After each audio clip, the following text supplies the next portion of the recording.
আজি আমাৰ বৃহত্তৰ অঞ্চলত মহচিন ছিদ্দিকীয়ে যি সফলতা অৰ্জন কৰি আনিছে তাৰ কাৰণে আজি সঁচাকৈ আমি খুব গৌৰৱান্বিত হয়, খুব আনন্দিত হয়। আমি খুব প্ৰাউড ফিল কৰিছোঁ যে মহচিন ছিদ্দিকীয়ে আমাৰ মইৰাবাৰী শংকৰাজান বিদ্যাপীঠৰ পৰা পঢ়ি গৈছে, আমাৰ প্ৰাক্তন ছাত্ৰ হয়। সঁচাকৈ মহচিন ছিদ্দিক প্ৰেৰণাৰ উৎস হয়, গৌৰৱৰ উৎস হয়।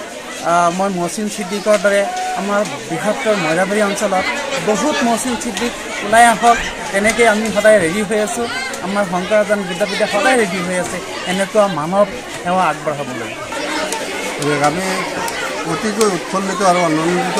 আমাৰ বিদ্যালয়ৰ প্ৰাক্তন ছাত্ৰ মহচিন ছিদ্দিকে 2022 চনৰ APSC পৰীক্ষাত শিক্ষাৰ্থীলৈ উত্তীৰ্ণ হোৱাত তেখেতে আমাৰ এই অঞ্চললৈ যি গৌৰৱ কঢ়িয়াই আনিছে তাৰ কাৰণে আমি অতি গৌৰৱান্বিত আৰু তেওঁক লৈ অতি উৎসুক যে তেখেত এই অঞ্চলৰ পিছপৰা অঞ্চলৰ নৱপ্ৰজন্ম আৰু বৰ্তমানৰ যি ছাত্ৰ ছাত্ৰী তেখেতসকলৰ কাৰণে অনুপ্ৰেৰণা হৈ থাকিব।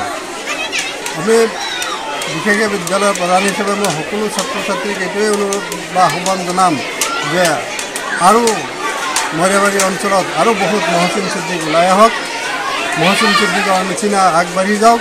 সেয়া মোৰ প্ৰত্যেক ছাত্ৰ ছাত্ৰীলৈ মোৰ সেয়া আহ্বান। হয়, প্ৰথমতে বহুত ভাল লাগি আছে এতিয়া, কাৰণ যোৱা 3 পৰা 4 বছৰ ধৰি এইটো কাৰণে মই পঢ়ি আছোঁ।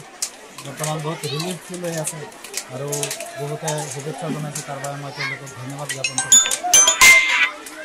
আৰু কি ক'ব, আপুনি এইখন বিদ্যালয়ত পঢ়ি গৈছিলে, আজি এইখন বিদ্যালয়তে আপোনাক সন্মান জনোৱা হৈছে? হয় হয়, মোৰ বহুত ভাল লাগিছে ইয়াৰ কাৰণে। আৰু মই বিশেষকৈ প্ৰিন্সিপাল ছাৰ আছে আৰু লগত ছাৰ আছে, আহমদ ছাৰ আছে, জাকিৰ ছাৰ আছে, তেওঁলোকে মোক পাৰ্চনেলি যি কেয়াৰ কৰিছে, মই ভাবোঁ বেলেগ বিদ্যালয়ত চাগে মই নাপালোঁ হয়। আৰু তেওঁলোকে যি ফাউণ্ডেশ্যন গঢ়ি দিছে, মই ভাবোঁ সেইটোৰ কাৰণেই আজি মই APSC ক্লিয়াৰ কৰিব সক্ষম হৈছোঁ। আজি আমাৰ বৃহত্তৰ অঞ্চলত মহচিন ছিদ্দিকীয়ে যি সফলতা অৰ্জন কৰি আনিছে তাৰ কাৰণে আজি সঁচাকৈ আমি খুব গৌৰৱান্বিত হয়, খুব আনন্দিত হয়। আমি খুব প্ৰাউড ফিল কৰিছোঁ যে মহচিন ছিদ্দিকে আমাৰ মইৰাবাৰী শংকৰাজান বিদ্যাপীঠৰ পৰা পঢ়ি গৈছে, আমাৰ প্ৰাক্তন ছাত্ৰ হয়। সঁচাকৈ মহচিন ছিদ্দিক প্ৰেৰণাৰ উৎস হয়, গৌৰৱৰ উৎস হয়। মই মহচিন ছিদ্দিকৰ দৰে আমাৰ বৃহত্তৰ মইৰাবাৰী অঞ্চলত বহুত মহচিন ছিদ্দিক ওলাই আহক, তেনেকৈ আমি সদায় ৰেডি হৈ আছোঁ। আমাৰ শংকৰাজান বিদ্যাপীঠে সদায় ৰেডি হৈ আছে এনেকুৱা মানৱ সেৱা আগবঢ়াবলৈ। আমি অতিকৈ উৎফুল্লিত আৰু আনন্দিত।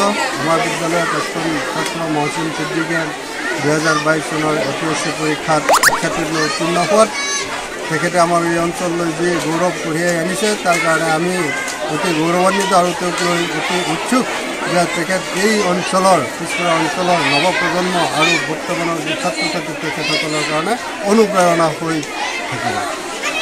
আমি বিশেষকৈ বিদ্যালয়ৰ প্ৰধান হিচাপে মই সকলো ছাত্ৰ ছাত্ৰীক এইটোৱেই অনুৰোধ বা আহ্বান জনাম যে আৰু মইৰাবাৰী অঞ্চলত আৰু বহুত মহচিন ছিদ্দিক ওলাই আহক, মহচিন ছিদ্দিকৰ নিচিনা আগবাঢ়ি যাওক।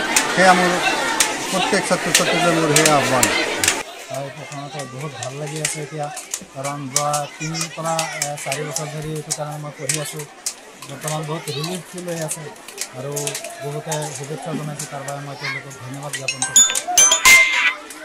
আৰু কি ক'ব, আপুনি এইখন বিদ্যালয়ত পঢ়ি গৈছিলে, আজি এইখন বিদ্যালয়তে আপোনাক সন্মান জনোৱা হৈছে? হয় হয়, মোৰ বহুত ভাল লাগিছে ইয়াৰ কাৰণে। আৰু মই বিশেষকৈ প্ৰিন্সিপাল ছাৰ আছে আৰু লগত ছাৰ আছে, আহমদ ছাৰ আছে, জাকিৰ ছাৰ আছে, তেওঁলোকে মোক পাৰ্চনেলি যি কেয়াৰ কৰিছে, মই ভাবোঁ বেলেগ বিদ্যালয়ত চাগে মই নাপালোঁ হয়। আৰু তেওঁলোকে যি ফাউণ্ডেশ্যন গঢ়ি দিছে, মই ভাবোঁ সেইটোৰ কাৰণেই আজি মই APSC ক্লিয়াৰ কৰিব সক্ষম হৈছোঁ।